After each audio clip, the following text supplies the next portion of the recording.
Some souls arrive gently, cradled by warmth, but others are born into fire. They are born into houses where silence cuts deeper than words, into families where love must be earned or performed. And if that's you, if you've ever wondered why you can feel a universe of pain for others, but grew up in a family that couldn't feel yours, if you've spent years believing your sensitivity was a curse and your family's dysfunction was your shame, then this is a message from your soul. You are not broken. You are not a mistake. You were chosen. What if the family that could not meet you was, in fact, your sacred initiation? What if your spiritual gifts didn't happen despite your childhood, but because of it? Stay with me, because by the end of this video, you will understand why your soul selected this path. You will learn how the sacred wound becomes the portal to your power, and you will realize that you are not the broken branch of your family tree. You are the root of something new. This isn't just about healing from your family. This is about understanding that you are the cycle breaker your entire lineage has been waiting for. So if you've ever felt like the black sheep, the scapegoat, the one who just couldn't fit into your family's version of reality, this video is for you. Because it's time you knew the truth about why you're really here. So here's something I need to admit right up front. I used to think my family background was my biggest disadvantage. I spent years believing that if I just had normal parents, if I hadn't been the one always causing problems, if I hadn't been so damn sensitive to everything, then maybe I'd be further along in life. Maybe I'd be happier, more successful, more normal. But here's where it gets interesting, and this is going to challenge everything you think you know about family dysfunction and spiritual gifts. Most people believe that healthy families create healthy people, and toxic families create damaged people. We're taught that if you came from dysfunction, you need to heal from it, overcome it, maybe even forgive and forget it. The assumption is that your challenging childhood is something working against you, a handicap you have to compensate for your entire life. I'm not going to lie to you, I believed this narrative for years. And so do millions of highly sensitive, spiritually aware people who spend decades trying to fix themselves. But there's a massive problem with this approach. It completely misses the most important piece of the puzzle. What if your toxic family background wasn't damage to overcome? What if it was actually initiation into something extraordinary? Carl Jung, one of the most brilliant psychologists who ever lived, discovered something remarkable about consciousness and family systems. He found that the people who become most spiritually awakened, most emotionally intelligent, most capable of profound transformation, they almost always come from the most challenging backgrounds. Think about it. How many spiritual teachers, therapists, healers, and conscious leaders do you know who had picture-perfect childhoods? I'm talking about the people with real depth, real wisdom, real ability to hold space for others' pain. Not many, right? This victim narrative we've been sold is keeping brilliant, gifted people trapped in shame about their origins. They're spending all their energy trying to become normal, instead of recognizing that their abnormal experiences gave them abilities that normal families could never provide. What if I told you there's a completely different way to understand your story? What if your family didn't reject you because you were broken, but because you could see what they desperately needed to keep hidden? Let's cut to the chase. In psychology, there's something called the family scapegoat. And if you've ever felt like the problem child, the difficult one, the one who makes everything about yourself, you need to understand what this really means. Here's what actually happens in dysfunctional families. The system needs someone to blame for all its problems. Think of it like a pressure cooker that needs a release valve. Instead of dealing with the real issues, the addiction, the abuse, the emotional neglect, the secrets, the family unconsciously chooses one person to carry all that dysfunction. But here's the twist nobody talks about. The person chosen is almost always the most emotionally honest, perceptive, and sensitive member of the family. They're not chosen because they're the most troubled. They're chosen because they're the most conscious. You see, someone has to feel the family's pain. Someone has to react to the dysfunction. Someone has to be the canary in the coal mine, signaling that something is seriously wrong here. That someone is usually the child with the biggest heart, the deepest sensitivity, the strongest sense of justice. Here's what this actually means for you. If you were the scapegoat, if you were told you were too sensitive or too emotional, if your valid reactions to mistreatment were twisted and used as proof of your instability, congratulations. You weren't the problem. You were the solution trying to emerge. Your sensitivity wasn't your weakness. It was your early warning system. Your emotional reactions weren't evidence of your dysfunction. They were evidence of your health in an unhealthy system. You were like a tuning fork, vibrating at the frequency of truth while everyone else was committed to staying out of tune. Carl Jung called this process individuation, the journey of becoming who you really are by separating from the collective family psyche. But here's what's fascinating. Jung discovered that this process almost always requires some form of exile or rejection from the group. The family system, in trying to force you back into line, actually created the exact conditions you needed to discover your authentic self. They thought they were punishing you. Actually, they were liberating you. Don't get me wrong. This doesn't make the pain any less real. Being scapegoated is genuinely traumatic. But what if that trauma was also your initiation? What if your spiritual gifts aren't despite your challenging family, but because of it? Think about the most spiritually gifted people you know. I'm talking about real empathy, not just people-pleasing. Real intuition, not just anxiety. Real wisdom, not just intellectualization. Notice how many of them have stories of family rejection, of being the different one, of having to find their own way. Your family didn't damage you, they forged you. Every time they rejected your truth, they were actually strengthening your connection to it. Every time they gaslit your reality, they were forcing you to develop an unshakable inner knowing. The truth is this: you were never supposed to fit into your family of origin.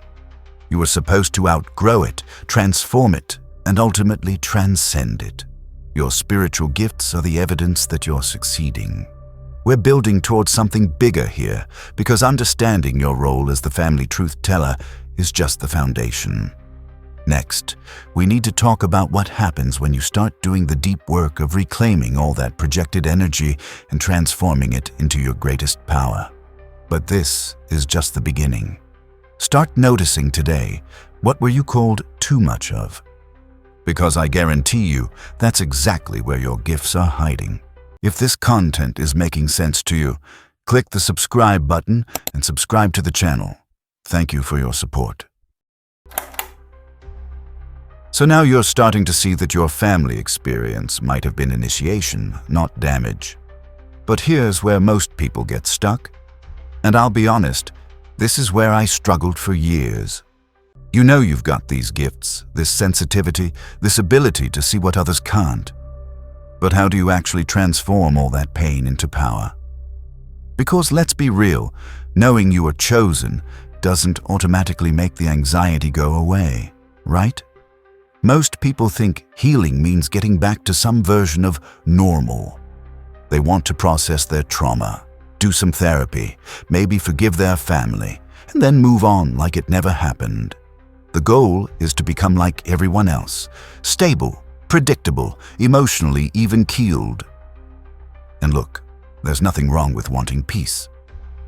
But there's a massive misconception here about what your journey is actually supposed to accomplish. But here's the problem with trying to become normal. You're not supposed to be normal. Remember what we learned about being the family truth teller. That sensitivity, that intensity, that ability to feel everything so deeply. Those aren't bugs you need to fix. They're features you need to develop. Carl Jung discovered something revolutionary about this process. He called it shadow work, and it's not about eliminating your darkness. It's about integrating it, Because here's what nobody tells you. Your greatest gifts are hiding in the very places you've been taught to be ashamed of.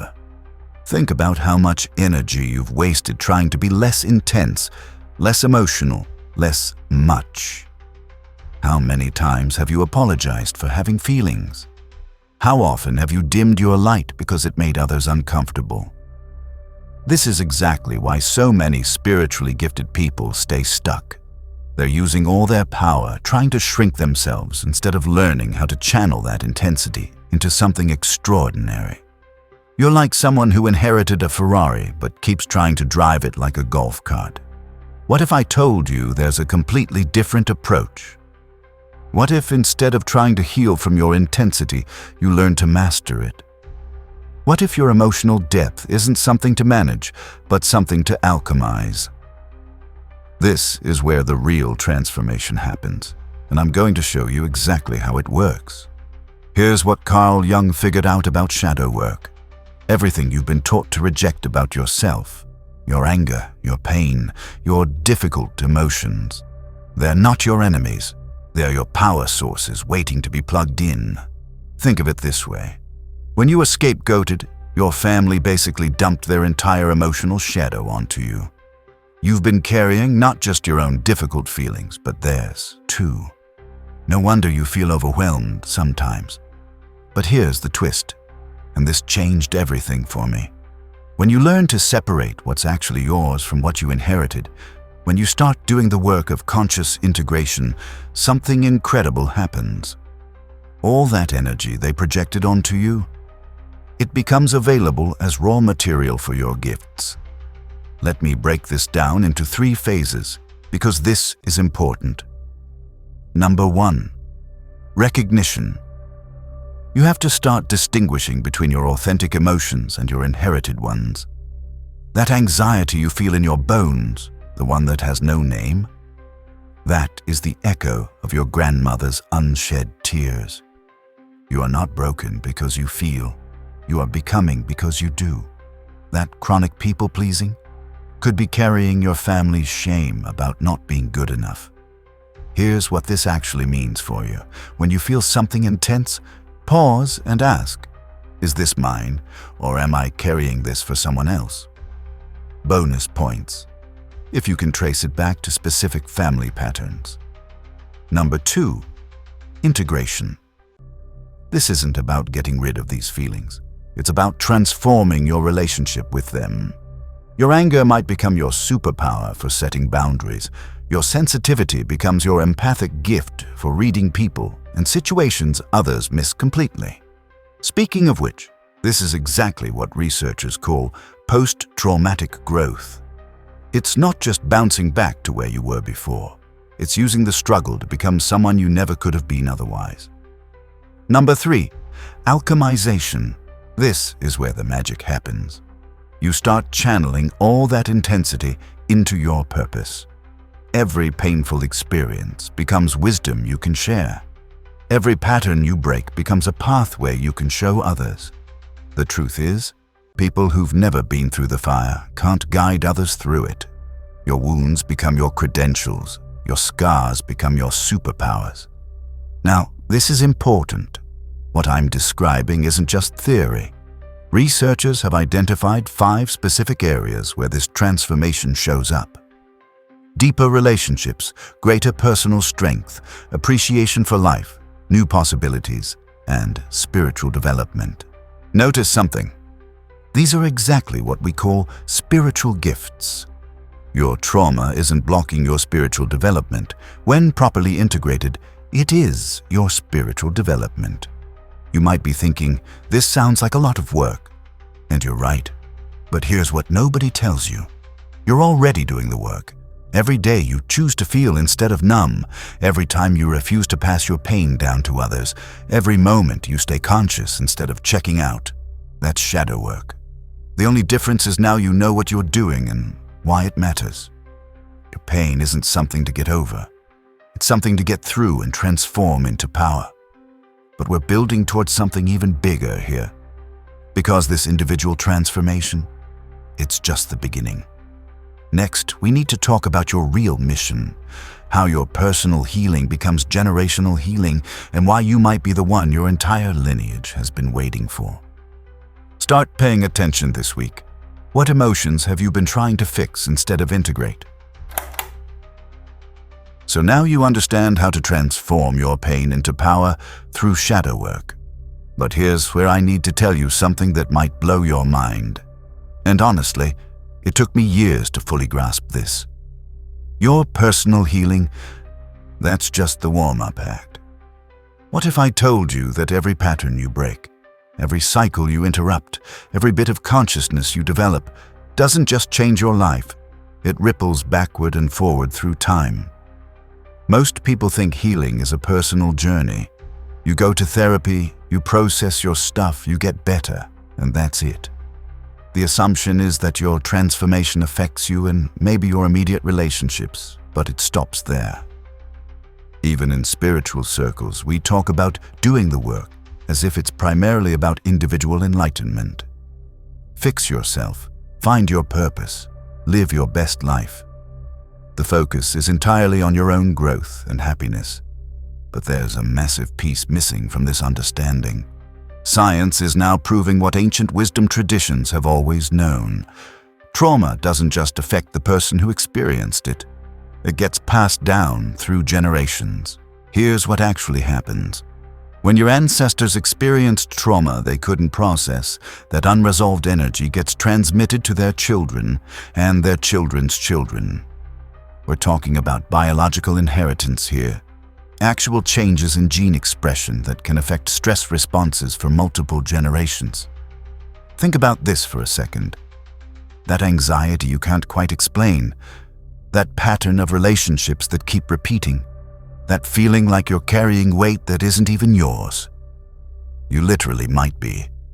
You've been carrying not just your own pain, but potentially decades or even centuries of unprocessed family trauma. No wonder you felt different, overwhelmed, like you're fighting battles that started long before you were born. What if I told you this isn't your burden? It's your superpower. What if being chosen to carry all this pain means you're also chosen to finally transform it? This is where your real mission becomes clear. You're not just healing yourself. You're healing your entire lineage. You are literally the one your family line has been waiting for, the one with enough consciousness to finally break the cycle. Let's cut to the chase.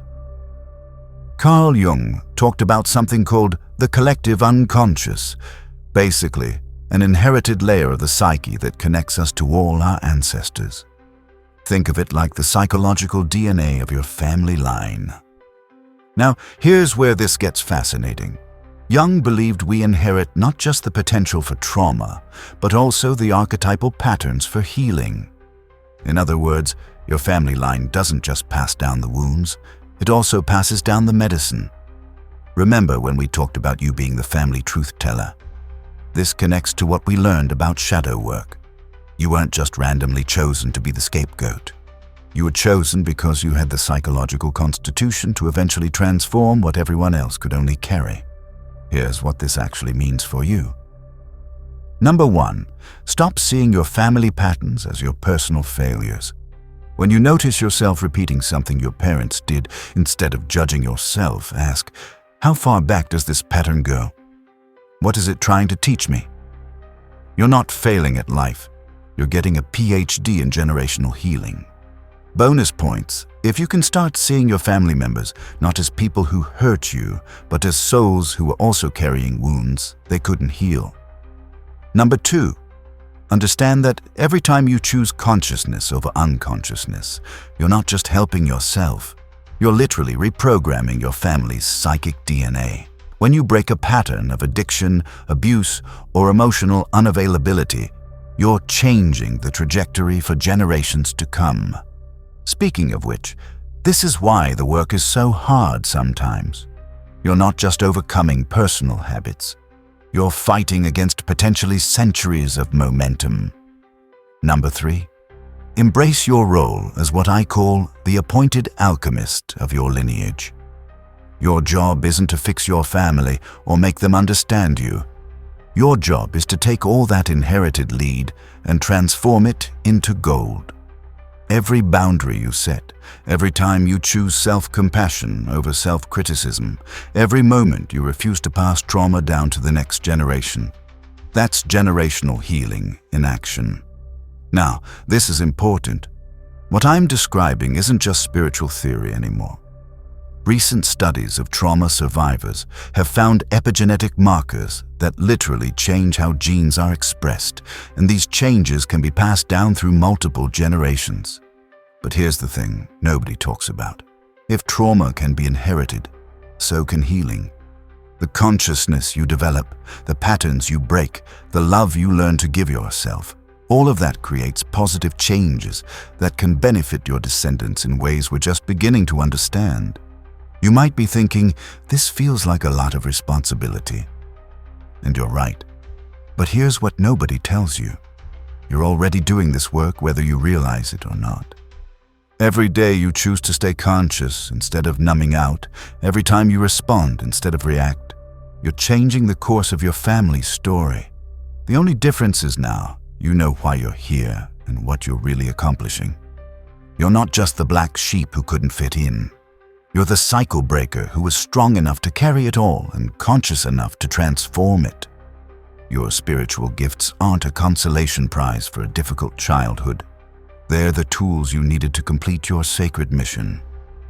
This is why I said at the beginning that spiritually gifted people come from challenging families, not despite their backgrounds, but because of them.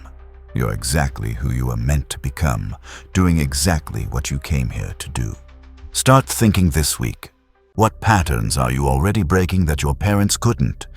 Because I guarantee you, that's just the beginning of your real work.